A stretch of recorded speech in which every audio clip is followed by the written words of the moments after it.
اعوذ باللہ من الشیطان الرجیم بسم اللہ الرحمن الرحیم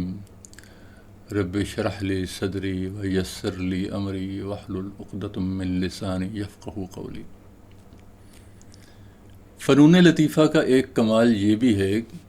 کہ یہ تاریخ کو اپنے اندر محفوظ کر لیتا ہے۔ کھنڈرات میں سے برآمد ہونے والے عاد و سمود کے گھر ہوں، یا ہرکولینیم اور پومپیائی میں سے نکلنے والی جو ہے یونان کی تہذیب ہو، یا بہت ساری ایسی تہذیبیں جو اپنی عمارات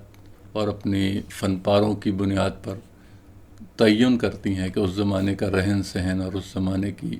تاریخ جو ہے وہ ہمیں کیا بتاتی ہے۔ تو یہ محفوظ تاریخ جو ہے، بدقسمتی سے جب میں خود زمانہ طالب علمی میں تھا تو ہمیں ویسٹرن آرٹ پڑھایا جاتا تھا۔ اس میں کوئی ایک بھی سوال ایسا نہیں تھا، غالباً پینٹنگ کے لوگوں کو شاید مسلم آرٹ کے بارے میں کچھ بتایا جاتا ہو اور پڑھایا جاتا ہو، لیکن ہمارا بیچ میں کوئی ایک بھی سوال ایسا نہیں تھا جو مسلم آرٹ سے متعلق ہو اور ہمیں اسلامی تہذیب اور ثقافت کے بارے میں کچھ سکھایا جانے کی کوشش کی جا رہی ہو۔ اس وقت ایک کتاب میسر تھی لائبریری کے اندر، اور یہ کتاب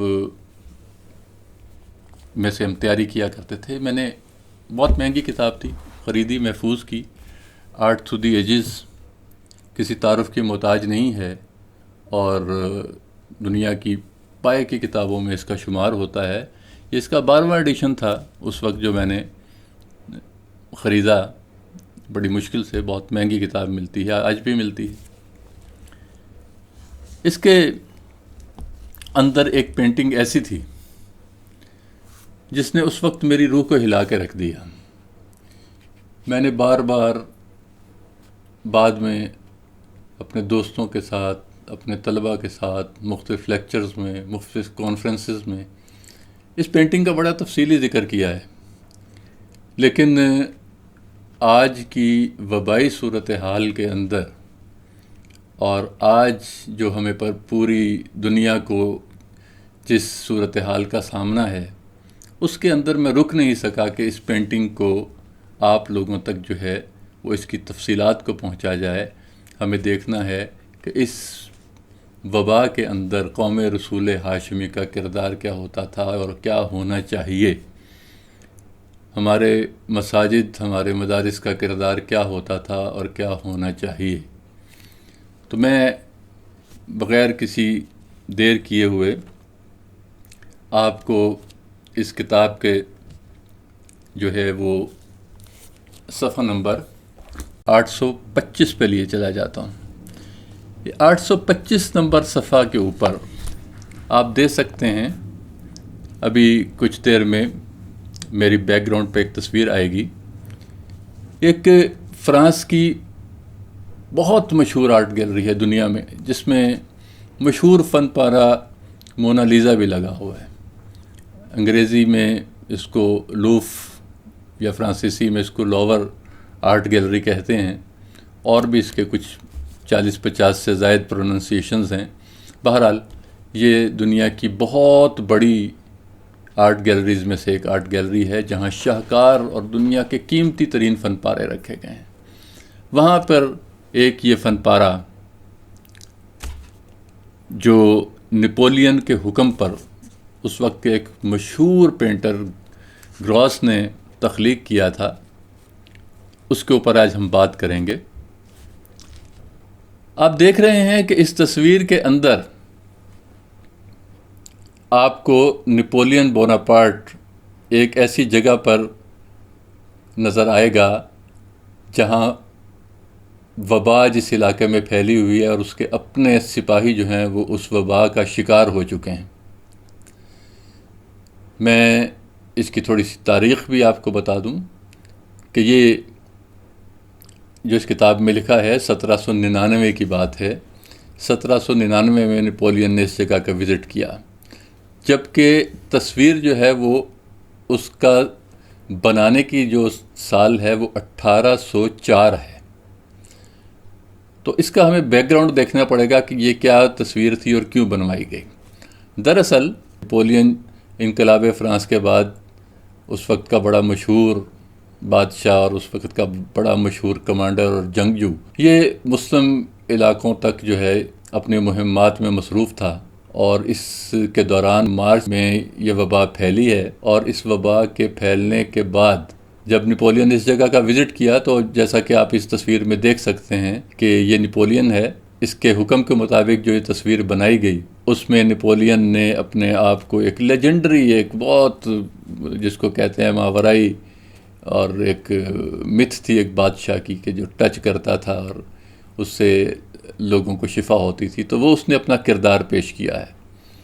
مصور نے نپولین کو شو آف کرنے کے لیے اور اس کی غلطیوں پہ پردہ ڈالنے کے لیے اس کو بڑا مین لائم لائٹ میں رکھا ہے، فوکسڈ لائٹ ہے اس کے اوپر، اور اس لائٹ میں آپ دیکھ سکتے ہیں کہ نپولین کے عین پیچھے جو اس کے سپاہی کھڑے ہیں انہوں نے اپنے ناک پر رومال رکھا ہوا ہے،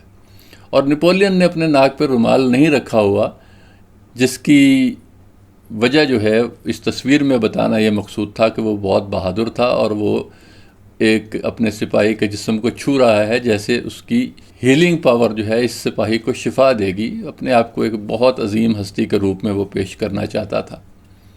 ہم دوبارہ واقعہ کی طرف لوٹتے ہیں کہ نپولین نے اس وزٹ کے بعد جو ہے جہاں پر آپ کو اس پینٹنگ میں نظر آ رہا ہوگا، اور اس کتاب میں بھی بالکل یہی الفاظ تحریر ہیں جو آپ ساتھ ساتھ اسکرین پہ بھی دیکھیں گے۔ اگر بہت تصدیق کرنا چاہیں تو آرٹ تھرو دی ایجز کو کھولیے،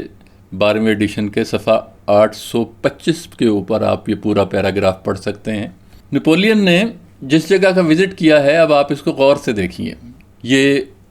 ایک مسلم ادارہ ہے، مسجد ہے بہت بڑی۔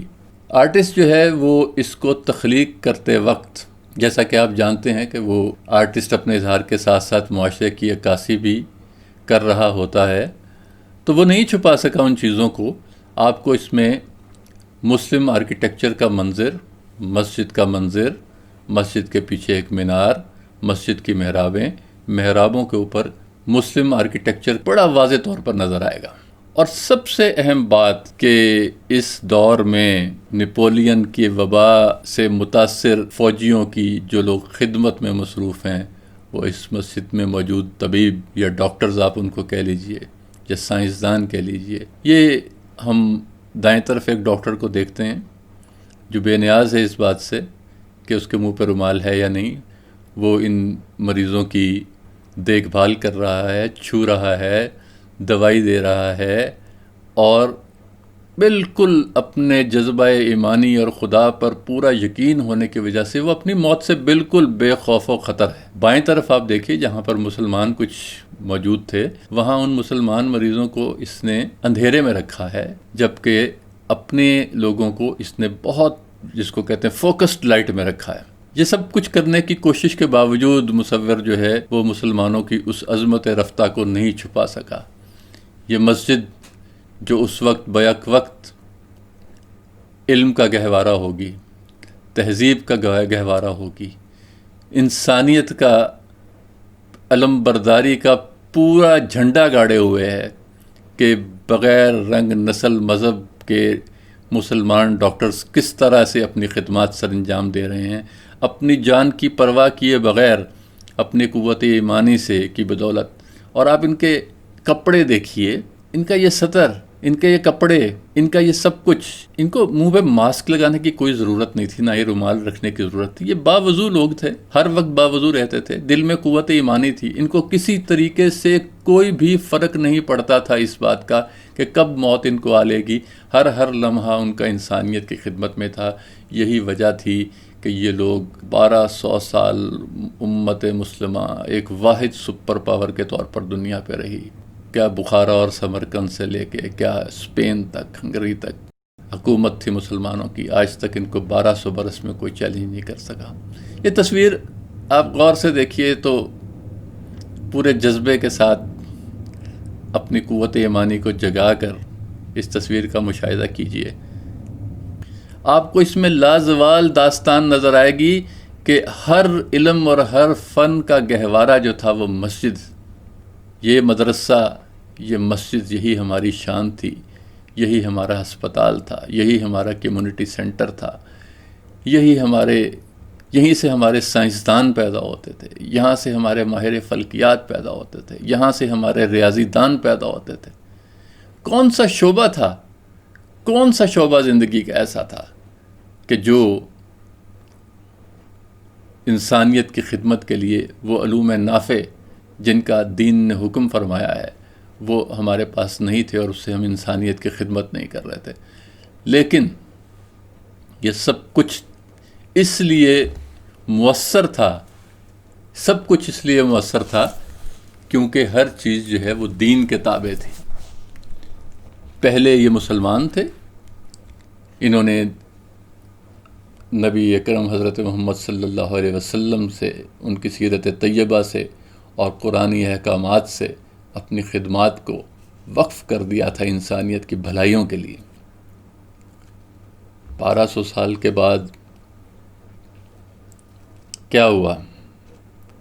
اس طرف آنے سے پہلے ایک ہم یہ جو پینٹنگ دیکھ رہے ہیں اس کی تفصیل کو ذرا ختم کر لیں کہ اسی صفحہ نمبر 825 کے اوپر یہ تحریر ہے۔ اس میں مسلم ڈاکٹرز کا بھی ذکر کیا گیا ہے، اس میں مورش جو ہے آرکڈز کا بھی ذکر کیا گیا ہے،